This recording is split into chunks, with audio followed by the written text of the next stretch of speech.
Hello guys, in this video I am going to show you how to search for a flight in the Saudia application.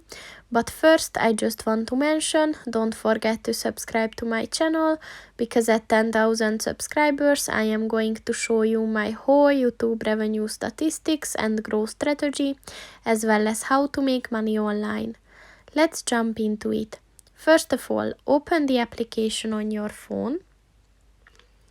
And then click on the home button at the bottom of the page on the left. And then click on the choose your destination button.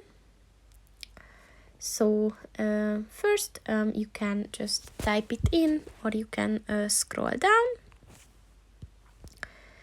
And as you can see here, you have to set if it's a round trip, a one-way trip, or a multi-city trip.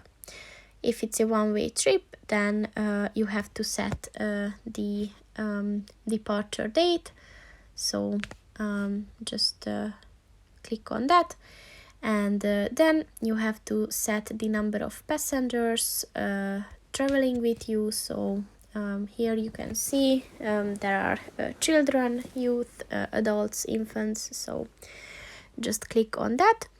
And lastly, you have to set the class, if it's first class, business class, whatever you want. And then click on the confirm button, and then click on the search flights button. And for that specific date, there is no available flight, but you can always modify your search. So that's pretty much it for this video, guys. See you in the next one. Goodbye.